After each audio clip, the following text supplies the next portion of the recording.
Okay, so isang pinagpalang buhay sa ating lahat. Ngayon ang Panginoon at muli, nandito tayo upang magbahagi ng salita ng Diyos. So ang ating pag-uusapan ngayon, mga kapatid, ay intimacy with Almighty God, not business. Karamihan sa atin ngayon, ang nangyayari ay nagiging abala tayo sa maraming bagay. Marami tayong pinagkakaabalahan na kung saan napapagod tayo. At ang nakakaligtaan natin, mga kapatid, ay yung intimacy with the Almighty God. So tignan po natin ang Bible, ang Panginoong Hesukristo sa Marcos chapter 1. Verse 35, ang sabi po ng Biblia, madaling araw pa'y bumangon na si Jesus at nagtungo sa isang ilang na puok at nanalangin. So ipinapakita po rito, mga kapatid, ang intimacy with Almighty God, not business. Pag meron tayong intimacy, nagre-reflect ang spiritual principles at yung personal relationship with God is more valuable than frantic activity or religious work. Kaya mga kapatid, sa panahon natin ngayon, dapat tinitignan natin kung paano natin ipamumuhay ang yung life of intimacy. So ito ang mga bagay na dapat natin gawin na makakatulong sa ating pamumuhay, na kung saan paggising natin sa umaga, tulad ng Panginoong Hesus, madaling araw pa'y bumabangon na siya at nagtutungo sa isang ilang na puok at nananalangin. So that is intimacy. So anong dapat nating gawin, mga kapatid, para ma-develop ang intimacy sa ating pamumuhay at maging malapit tayo sa Diyos? At hindi lang tayo basta maging abala sa anumang mga bagay.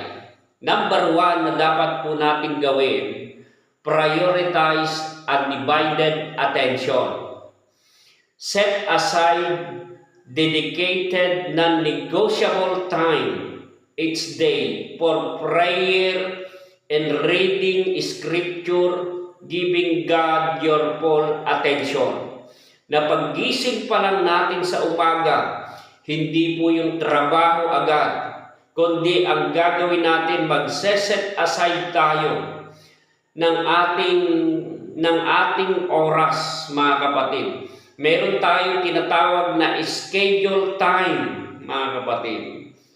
May time for intimacy, prioritizing connection, mga kapatid. Kaya yon, pagmulat natin sa umaga, dapat po may prayer tayo, may pakikipagniig tayo sa Panginoon.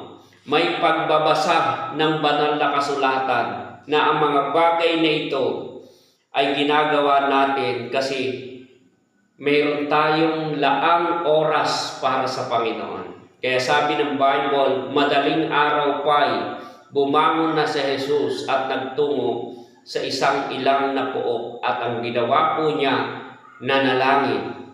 Kaya mga kapatid, importante sa ating buhay ang pananalangin. Huwag nating hayaang lumipas ang araw na hindi po tayo nakapanalangin.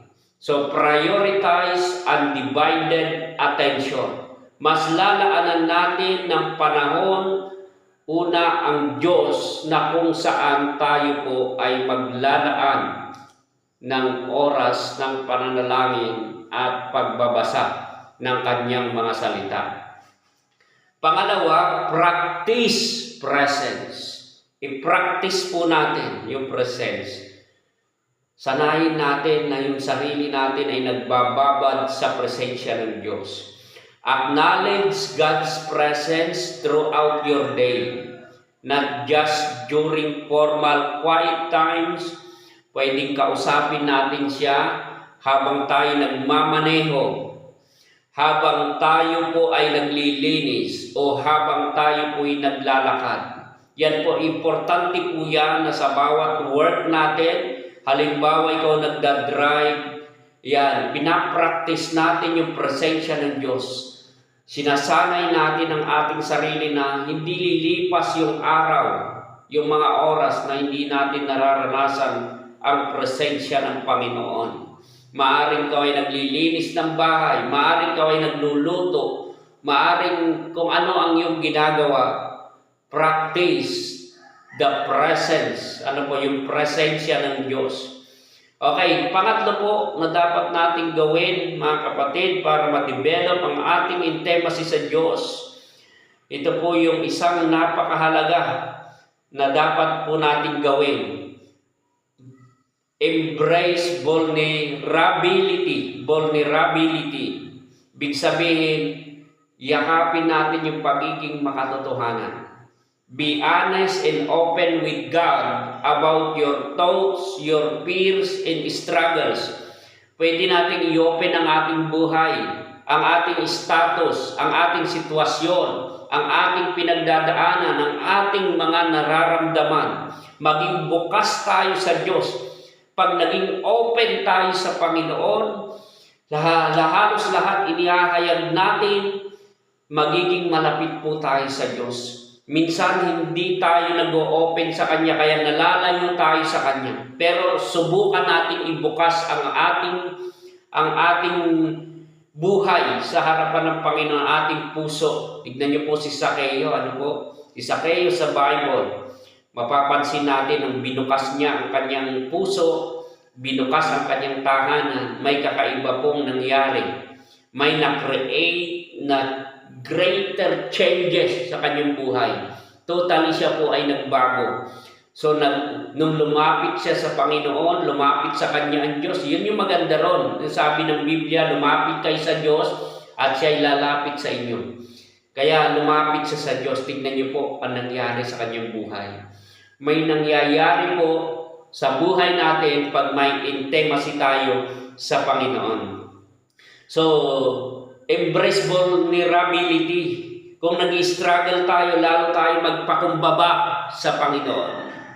This humility and vulnerability allow for a deeper connection. Deeper connection, mga kapatid. So, yan po ang ilang bagay na dapat natin gawin. Okay, pang-apat, listen more and talk less. Yan po, So, listen more, talk less. So, minsan kasi tayo, ang nangyayari sa atin, marami tayong mga sinasabi sa Panginoon. Hindi natin hinahayaan na matapos sana tayong magsabi ng ating mga kasabihin sa Panginoon, hayaan natin na siya'y mangusap sa atin. Ang Bible kasi sa Mangaral chapter 3 may proper communication. May panahon ng pagsasalita at may panahon ng pananahimik. Kaya listen more and talk less. So, napakahalaga po niyan, mga kapatid, na hayaan natin na ang Diyos mangusap siya sa atin. Kaya sa pagitan ng mga pag-uusap ng Diyos sa atin at nakikinig tayo sa Kanya, napapalapit po tayo sa Kanya. Pero pag hindi tayo nakikinig sa Kanya, baka po tayo malayo sa Kanya.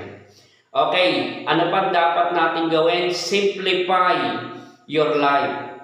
So lagi natin huwag nating pahihirapin yung buhay natin kasi ang Diyos, anumang oras pwede tayong lumapit sa Kanya. Hindi tayo mahihirapan. Huwag nating pahirapin ang ating buhay, kundi i-simplify lang po natin. Simplify your life.